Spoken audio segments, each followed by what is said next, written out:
Thank you, Carl. What you've done with Code for India is incredible.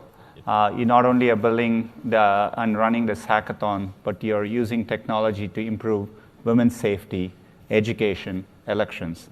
This is really important. We are all united by our belief that technology can improve people's lives, not just in India, but everywhere around the world. This is the foundation on which Google is built on, foundation on which Code for India is built on, and most importantly, the foundation on which Prime Minister Modi is driving digital India.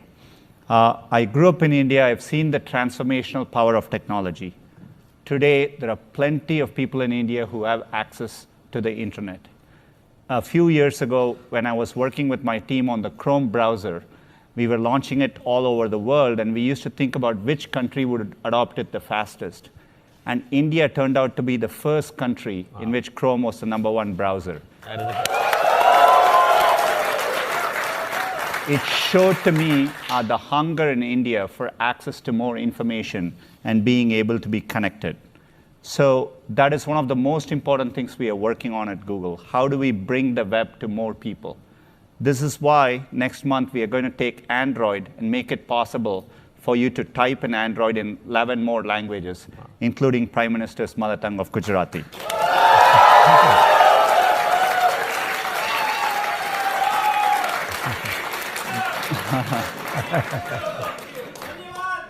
Shukriya. This is why we are also excited to bring connectivity to India in more places. And to do that, our Access and Energy team has partnered with Indian Railways and RailTel to bring connectivity to India.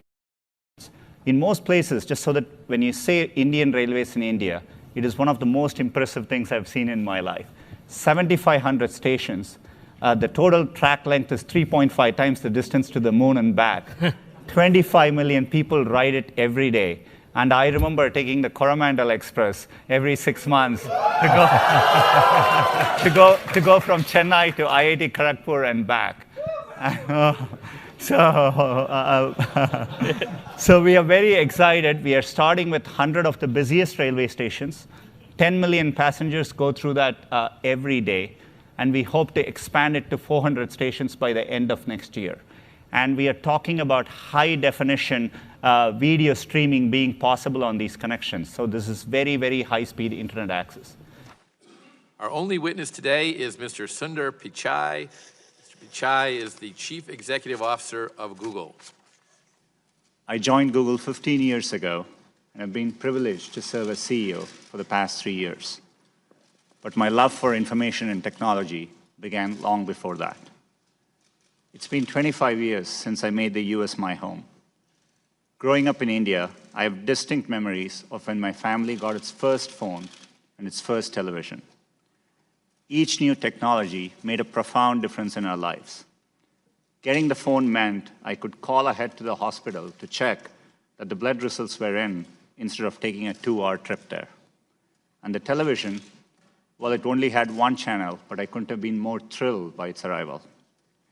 Those experiences made me a technology optimist, and I remain one today. Not only because I believe in technology, but because I believe in people and their ability to use technology to improve their lives.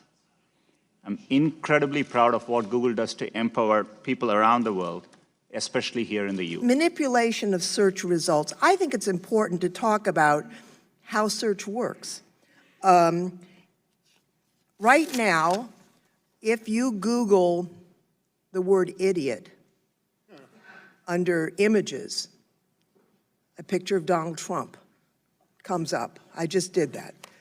How would that happen? How does search work so that that would occur?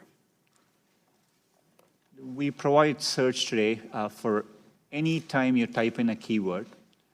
We, as Google, we've gone out and crawled and stored copies of billions of web pages in our index, and we take the keyword and match it against web pages and rank them based on over 200 signals. Things like relevance, freshness, popularity, how other people are using it. And based on that, at any given time, we try to rank and find the best results for that query. And then we evaluate them with external raters to make sure that, and they evaluate it to objective guidelines. And that's how we make sure the process is working. So it's not some little man sitting behind the curtain figuring out what we're going to show the user. It's basically a compilation of what users are generating and trying to sort through that information. Last year, we served over 3 trillion searches. And just as a fact, every single day, 15% of the searches Google sees, we have never seen them before. So, this is working at scale. And we don't manually intervene on any particular search result. More than 90% of all internet searches take place on Google or its subsidiary, YouTube, and they are curating what we see.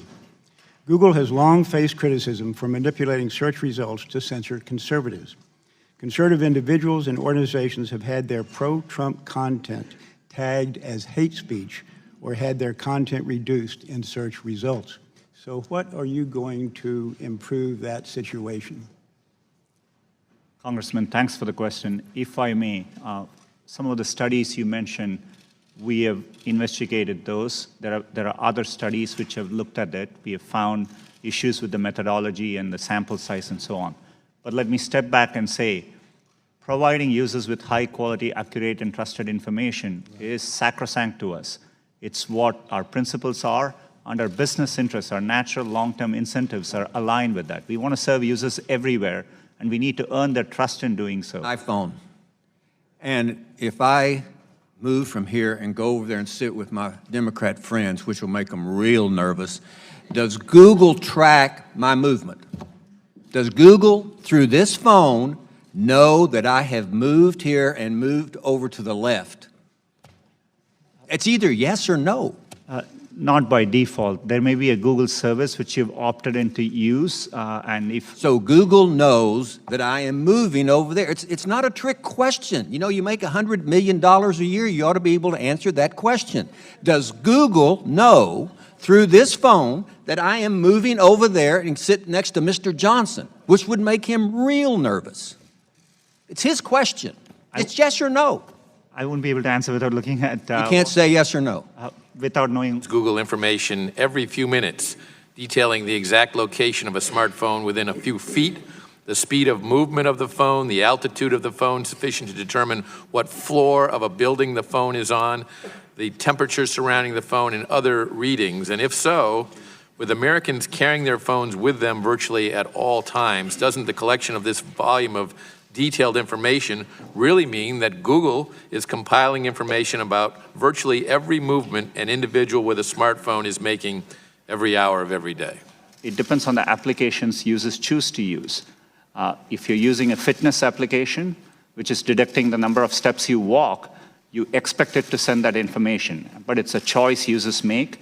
We make it clear, and it depends on the use cases. So the answer to my question, my first question is yes. Is that correct, that the information that I cited is gathered by Google?